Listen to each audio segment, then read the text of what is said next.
So everyone, welcome. Thank you for coming to Healing Starts Here.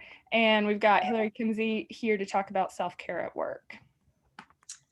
Hello, thanks for having me. I'm Hillary Kinsey. I'm a chaplain at the Cherry Hill campus. I've been at Cherry Hill for about a year, and prior to that was at First Hill and had the immense pleasure of working on 80s pretty regularly, 60s fairly regularly as well, and sometimes 70s as well. So I'm familiar with the First Hill ICU team, and or at least as they looked a year ago, and I'm so grateful for all of your work. And I remember back, the First Hill ICU team is the team I was on when the pandemic started, and so we were in it together.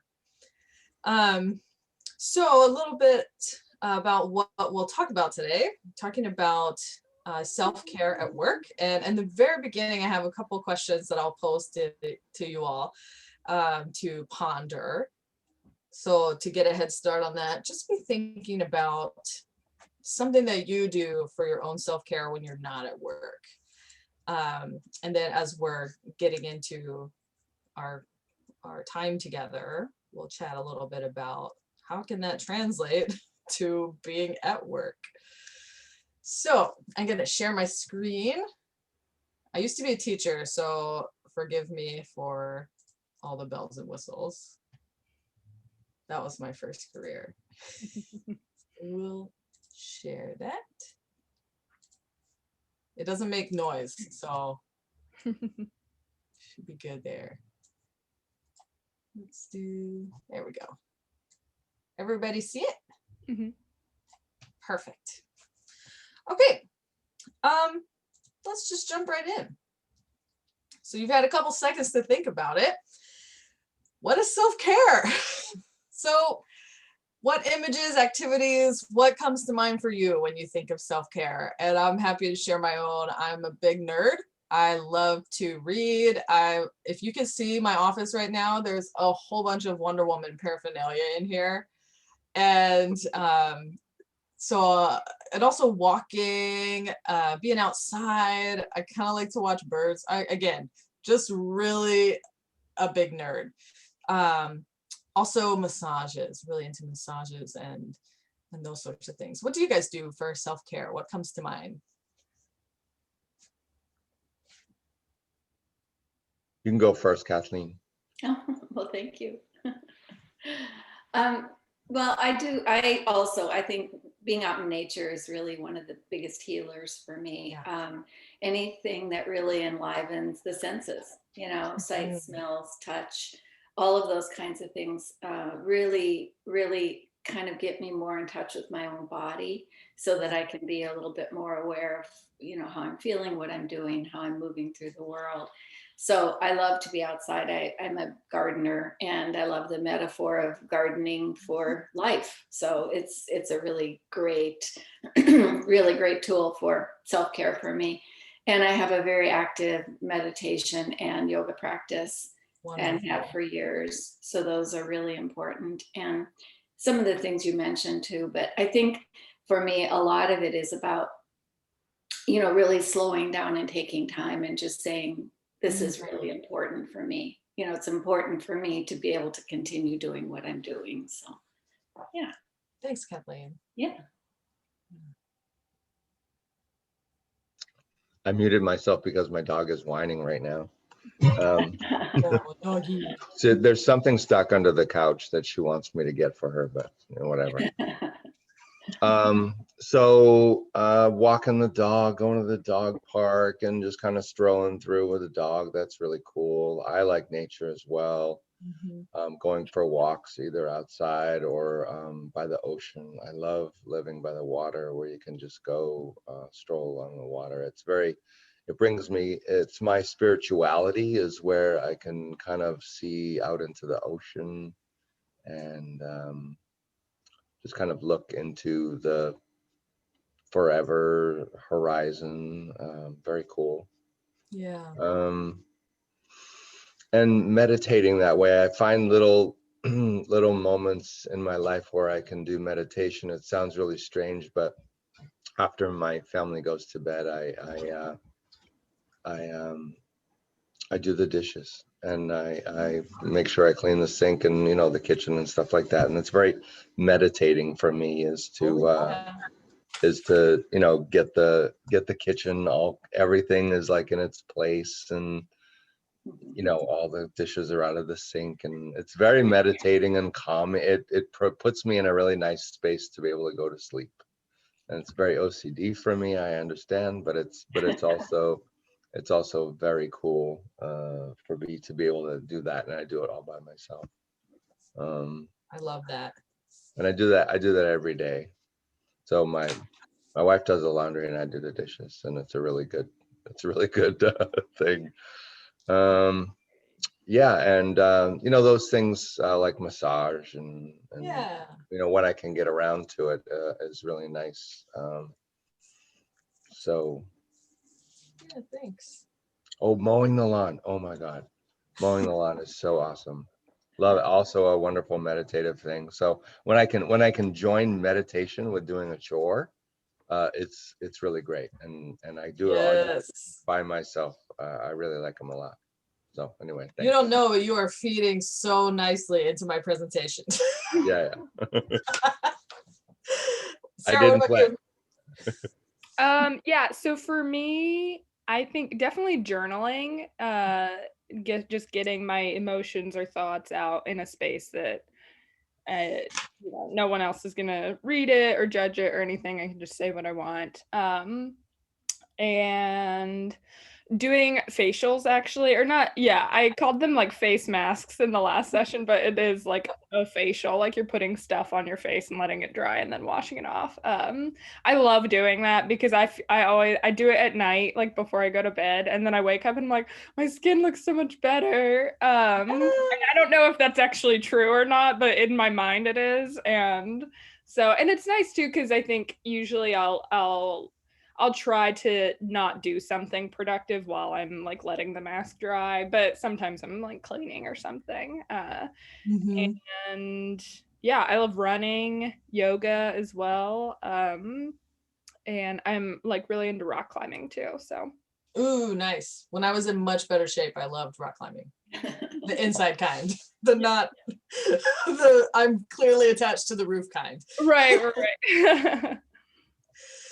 Thank you guys so much for sharing. I appreciate it. And you'll know, I mean, there were some commonalities in what we heard. We heard there is a lot of physicality in a lot of these activities. It's about being in your body, being aware of your body, caring for your body, moving your body. I mean, so many of these activities were very embodied and physical. The other thing we heard was sensory things that smell good, things that feel good, taste good. Self-care is usually touch one of those senses.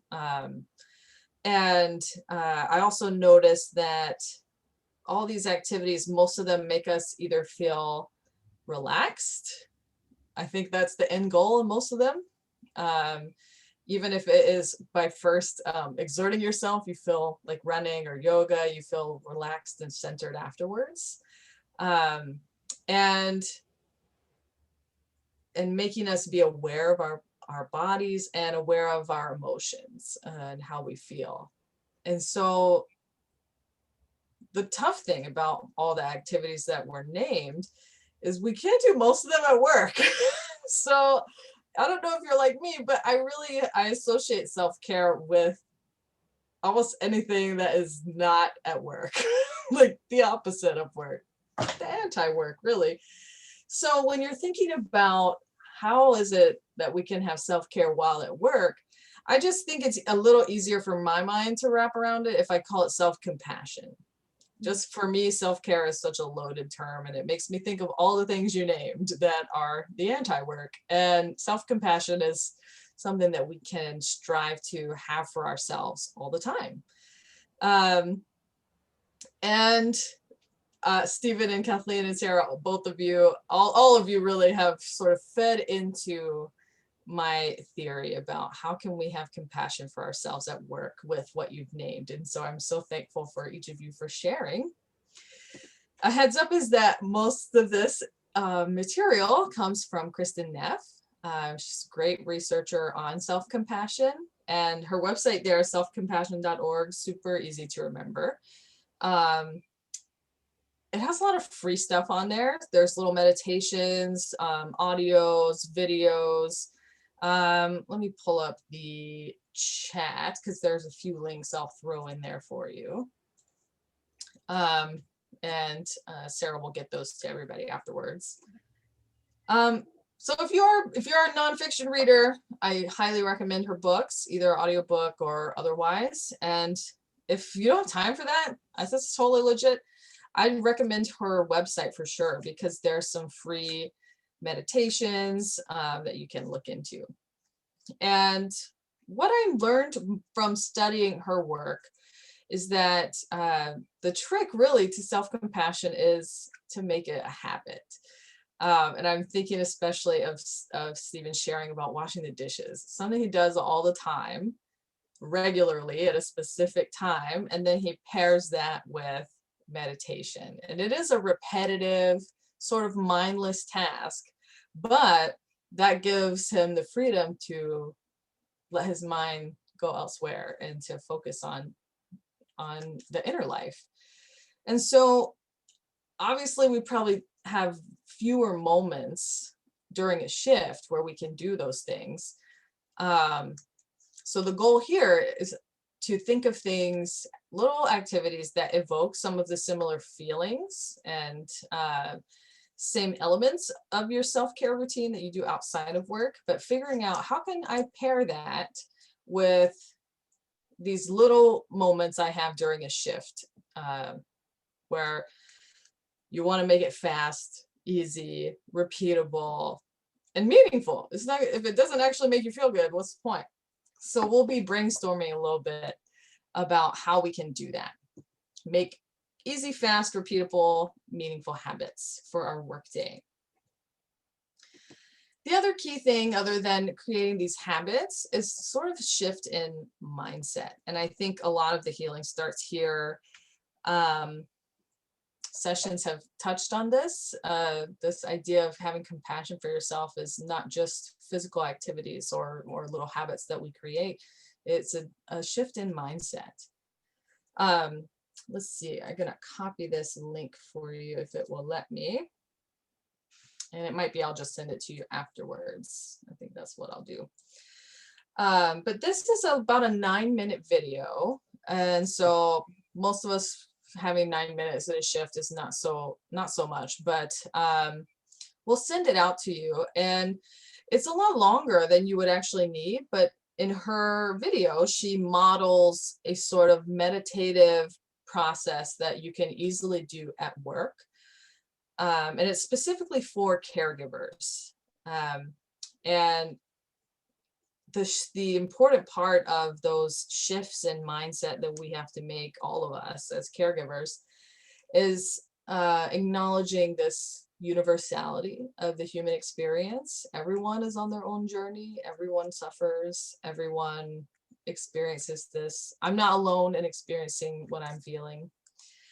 And as caregivers, acknowledging I did not cause this person's suffering, and I can't actually make it all go away. In chaplaincy, that is something we get very familiar with, because unlike you all, we don't actually even have interventions like medication, that we can give that would ease some physical symptoms. Our intervention is our presence and our listening and the other skills that we've worked to hone. And so you learn your power is actually just in showing up. I'm already doing the best that I can do for this person, and I can't fix it. I can't make their illness go away. I can't bring back their loved one, but I can be here with them. And just acknowledging when something hurts. This is another big thing we talked about. Those self-care activities help us to be aware of our own emotions, our own feelings. And it might sound counterintuitive, but if you acknowledge a feeling, acknowledge that a particular patient encounter was really heavy or hurtful, then it won't stick to us as much. I think all of us are sort of trained to sort of stuff things down when we're on shift.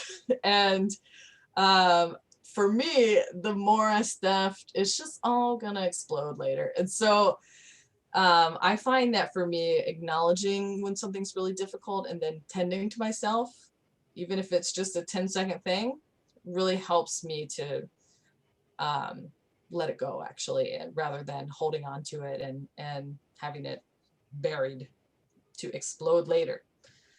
So that comes to that idea of acknowledging this is really hard.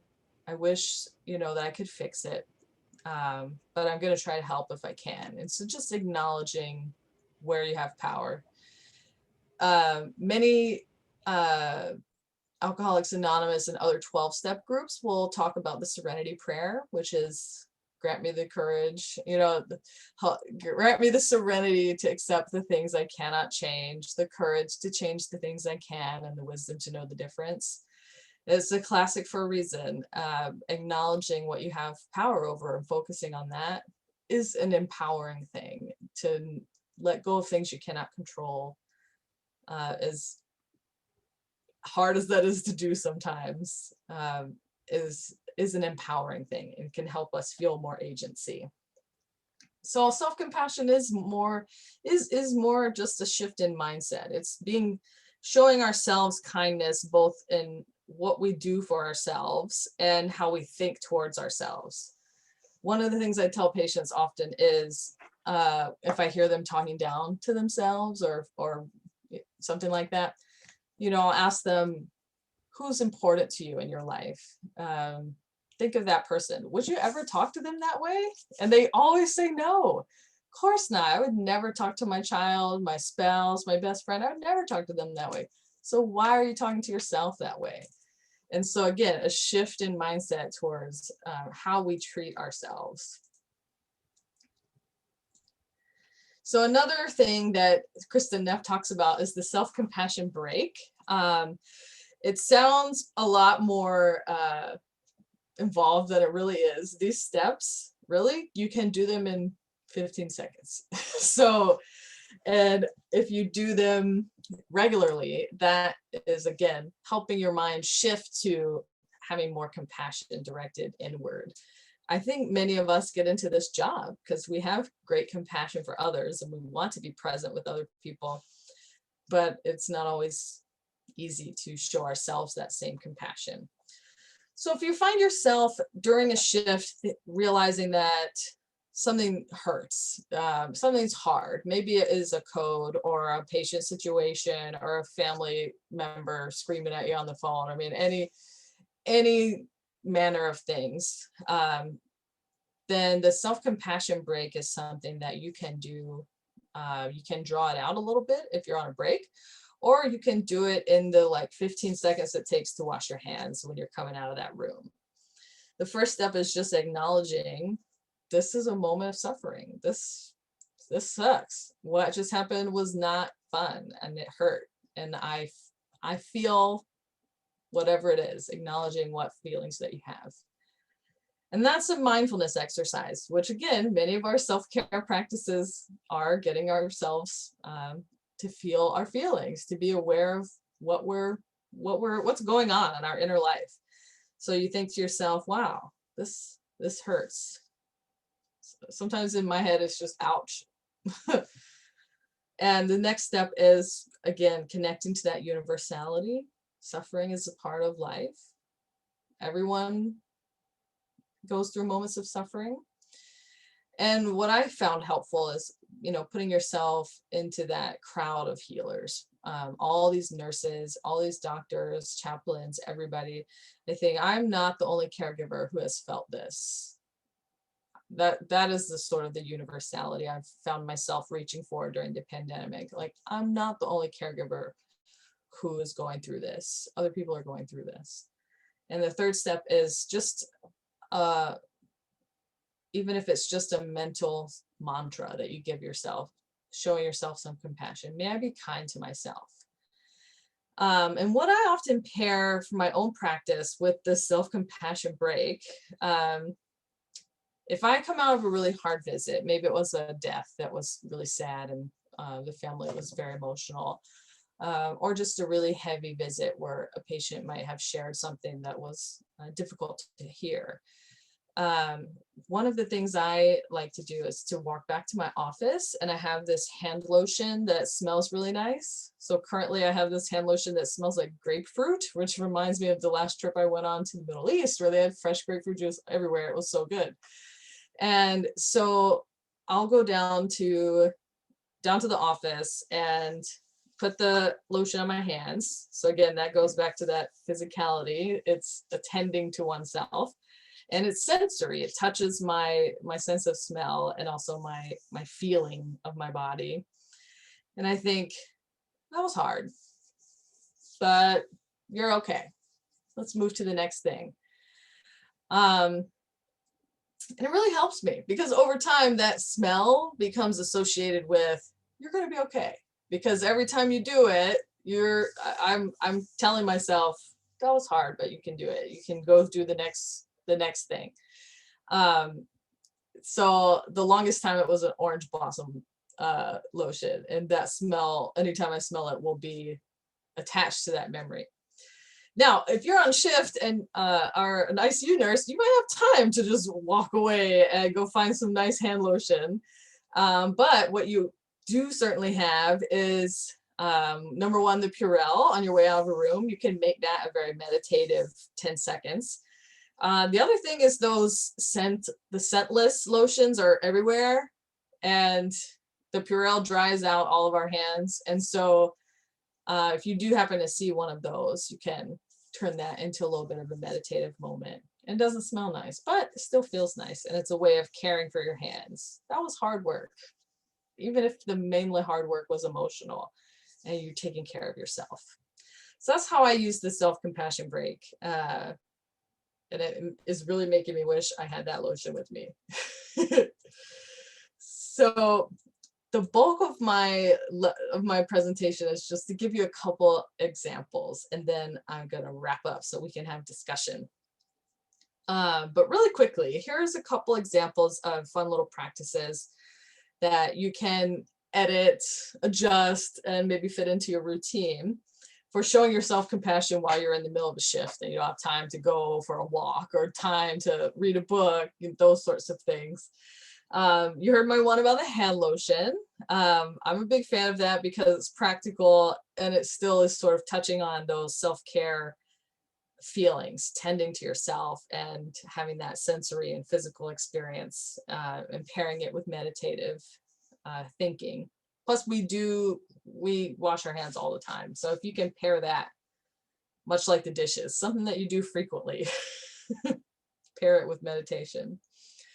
The other thing I do, and this is really silly, but I'm just going to tell you, is sometimes I just have to physically get rid of something that's sticking to me. Like, for example, there was this one patient who I saw a couple of times, and he was very, very unpleasant. And the second time was an accident. I got referred to him, and he had already said no chaplain whatsoever.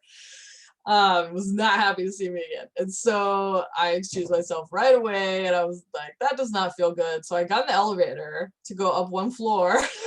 And physically, I was the only one in the elevator, so I physically shook myself and pantomimed brushing it off of me and said, okay, that sucked. I'm getting rid of it. I got out the elevator, go back down. No one, unless there's cameras in there, no one has any idea that I had to have 10 seconds in the elevator for myself. And that one is straight from my therapist. She said sometimes you really physically have to try to get something to get off of yourself, just to release it back to the universe. The simplest thing that won't be new to any of you is just deep breathing. We've all been told that pausing, being mindful of your breathing, being deliberate about it, aware of it, slowing it down, making it deeper, actually has really well-researched scientific benefits, and it is the easiest thing to do in the world. And just right now, even if we all slow down right now, you can put your hand on your chest if you want to or not. And then you slow down, you start being aware of your breathing. What I find is that the hand on my chest makes me slow down, and it does help my body sort of to release some tension. And that part's optional. One of the other things is trying to make a self-compassion practice at work something that you feel comfortable doing. And so if having your hand on your chest makes you feel weird, or you feel like people notice, you don't have to do that. Anybody at this, sitting at a computer charting, if you pause for 5-10 seconds just to take some deep mindful breaths, no one is gonna know. No one will see it. Hillary, I'm gonna give you a 5-minute heads up. Perfect. I think we're gonna be timed super well. So everyone knows deep breathing, and I highly recommend it. And actually putting your hand on your chest does something scientific to your parasympathetic nervous system. So it does physically help. The other thing is, most of us talked about being outside, and most of us don't have time to go take a walk around the campus when we're on shift. So what I like to do is to find a window. So if you're on a 15-minute break or on lunch, if there is any time you can connect your senses to nature, even if it's just visual, just looking outside and realizing there is more to life than this shift right now. There is a whole world out there, and I'm going to be back in it in a few hours. That can be really helpful. The other thing is, on breaks, even if maybe there's not a nice window you can find. You can still get your senses in touch with nature by looking at images or listening to sounds, and in that way can sort of connect one of your senses to that idea of nature. People find a gratitude practice is really helpful. And pairing something like gratitude practice to something you do all the time, like washing your hands, or like for me, it's turning on and off the pager. The end of the day, when I turn my pager off, I think I'm thankful for today. If there are certain patient encounters that were really good, or a staff member that I'm really grateful for, can pair that activity with a practice that helps me have compassion towards myself. For some folks, it would be writing something down in a journal that they keep in like the center console in their car. You're always going to be commuting, and if you can make your commute something that is also showing yourself some self-compassion, that's a really easy, low-hanging fruit way to incorporate some self-compassion into your routine. Of course, spiritual practices, if you have a religion or spiritual practice of your own, some have mentioned those. There's many of those that we can do at work and no one knows. They're quick and easy and instinctive, much like the meditation that we've talked about. And the last thing I'll mention, this is also straight from my therapist, is this idea of cross-hemisphere movement. And so if you've heard of EMDR, where you move your eyes back and forth with a trained therapist, actually can help process trauma. And all of us have experienced so much vicarious trauma this past year, and it's a part of our jobs even when there's not a pandemic. There's always vicarious trauma that we're witnessing and experiencing. So yeah, you don't have time during a shift to sit down with a therapist and do EMDR or go on a walk. Walking is also a cross-hemisphere movement. That's why it's so good for us. But there are ways that you can incorporate this type of movement into your routine. And for me, and if I'm sitting at a chair for a long time, I'll rotate my feet back and forth, like lifting my heel and letting it sit down, lifting the other heel, letting it sit down. Any type of cross-hemispheric movement, doesn't have to be very involved or visible, can actually help our nervous system, our parasympathetic nervous system, activate and process trauma. The other thing is just staying aware of your body throughout your shift. And if there's times where you find yourself sitting down to chart, That's a great time to pay attention to what's going on in your body, roll your neck. You can do little seated cat-cow. And much like all of our favorite self-care activities, being aware of our body throughout our shifts can actually help us build a long-term practice of self-compassion. So I think that's all I got for you guys. So I'm happy to have us have a discussion and hear what either what it is that you do to show yourself self-compassion at work, or thoughts that you had while we were talking.